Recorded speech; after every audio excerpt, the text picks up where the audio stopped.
नमस्कार मित्रांनो, तर मी आज तुम्हाला खरवसच्या वड्या कशा बनवायच्या ते सांगणार आहे.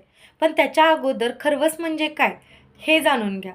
तर खरवस कशापासून तयार होतो, तर आपल्या घरी जे जनावरं असतात, गाई, म्हैस, शेळी, तर ह्यांना बाळ झाल्यानंतर जे पहिलं दूध असतं त्यांचं, ते घट्ट असतं आणि ते घट्ट दूध ज्या उकडायला ठेवायचं आणि उकडल्यानंतर ते दूध अशा प्रकारे दिसतं. तर त्याचा एक भाग मी आत्ता काढून घेतलाय आणि हे बघा उकडल्यामुळं कितीही जोराचं दाबा ते घट्ट घट्ट येतं. तर त्याचा असा एक भाग मी काढून घेतलाय आणि तो खिसणीनं खिसून घेतलाय. तर ह्या प्रकारे तो खिसला जातो, तुम्हाला दिसतच असेल. ह्या प्रकारे तो खिसला जातो. तर आता त्याच्यात आपण वेलची पूड, साखर, ज्याला कसं आवडेल तसं, कुणाला साखर घालून आवडतं तर कुणाला गूळ घालून आवडतं. तर त्याचा साखर आणि गूळ त्याच्यात समप्रमाणे किंवा त्याच्यात साखर किंवा तुम्हाला जर गूळ आवडत असेल तर गूळ घालायचा आणि ते पूर्ण परतून घ्यायचं. ते साखर किंवा गूळ पूर्ण विरघळून त्याचं घट्ट असा पाक तयार झाला पाहिजे आणि तो पाक नंतर एखाद्या परातीत, ताटात ओतून तो सेट होऊन द्यायचा आणि नंतर तो कट करायचा. आता त्याची रेसिपी पण तुम्हाला दाखवतेच. व्हिडिओ चुकवू नका, व्हिडिओ पूर्ण बघा आणि ह्या वड्या एक नंबर खायला लागतात. त्यामुळं जर तुमच्या जवळपास कुणाची गाई, म्हैस, ते दूध घेऊन या आणि नंतरचं दुसऱ्या तिसऱ्या दिवसाचं जे दूध असतं ते जरा पातळ आणि जरा घट्ट असं होतं. पण त्याच्यात सुद्धा आपण बिस्किट वगैरे घालून जर केलं तर एक नंबर लागतं. एखाद्या पेढा किंवा खव्याला मागं सारल असं ते दूध लागत असतं. आणि खीरसुद्धा आपण त्याची करू शकतो. तसंच अजून भरपूर भरपूर पदार्थ तयार करू शकतो.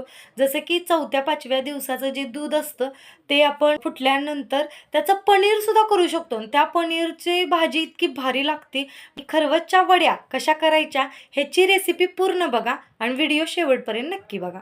तर हे बघा, आता हे आपण पार्ट केलेत, 4 भाग केलेत. एक भाग मी आत्ता खिसून घेतला आहे, आता दुसरा भाग. तर हे असं निघते ती आणि जे पाणी असतं थोडं तरी पाणी असतंच, मग ते असं खाली राहतं. ह्याच्यात थोडंफार पाणी असतं. ते कट मारायचा. काय करायचं, आधी राऊंडवरनं सुरी फिरवायची आणि नंतर 4 भाग करायचे आणि ते 4 भाग केल्यानंतर एक एक भाग आपण अशा प्रकारे काढू शकतो. आणि जे आता हे राहिले हे जे राहिले हे पण हातात घेऊन नुसतं खिसू शकतो. तर हे खिसून घ्यायचं, लगेच खिसून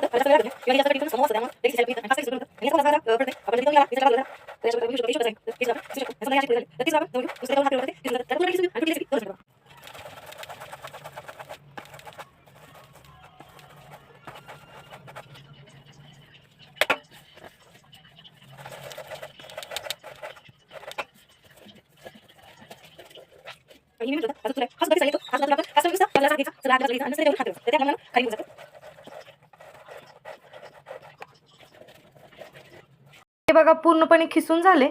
आता याच्यात साखर घालायची आणि वेलची पूड घालून आपण गॅसवर ते परतून घेऊ. मोजून घेतल्यानंतर समजा हे वाटीभर असेल तर ह्याच्यात अर्धी वाटी साखर घालायची आणि जर तुम्हाला गोड कमी पाहिजे असेल तर अर्धी वाटीपेक्षाही कमी घालू शकता साखर. तर हे बघा 1 वाटी खीस आहे, हा पातेल्यात घालून घेऊ. आता ह्याच वाटीत अर्धी वाटी म्हणजे आपण पूर्ण शिगलावून घेतली होती, त्यामुळं इथपर्यंत साखर घालू. सपाट वाटीपेक्षा थोडंसं कमी. हे बघा एवढ्या प्रमाणात साखर घेतल्या. ती साखरसुद्धा आपण ह्याच्यात मिक्स करू.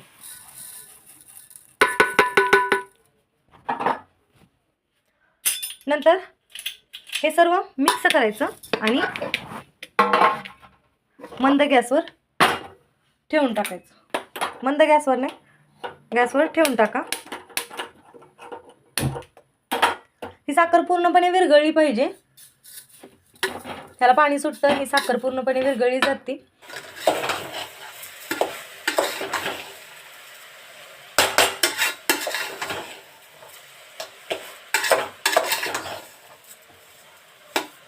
अशा प्रकारे पाणी सुटलं पाहिजे. आता हे पाणी सुटल्यानंतर दिसतच असेल हे साखरेचं पाणी आहे.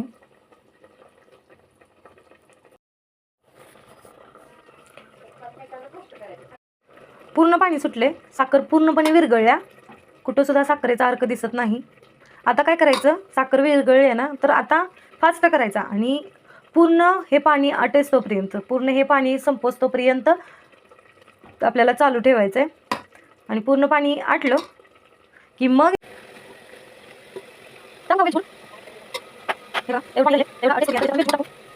बस वेलची पूड टाकून सगळं मिक्स करू एकत्र. वेलची पूड असेल तर टाका, नसेल तर नाही टाकली तरी चालेल.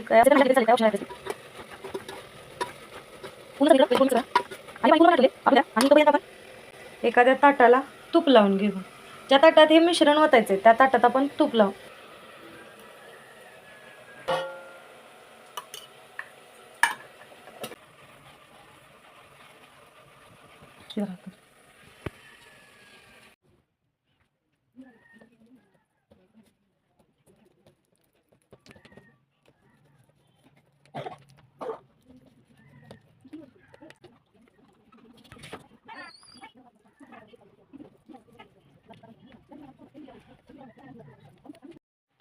हे बघा, आता हे असं काढल्यानंतर निघत नाही. मग हे कसं काढायचं, तर एक ट्रिक सांग.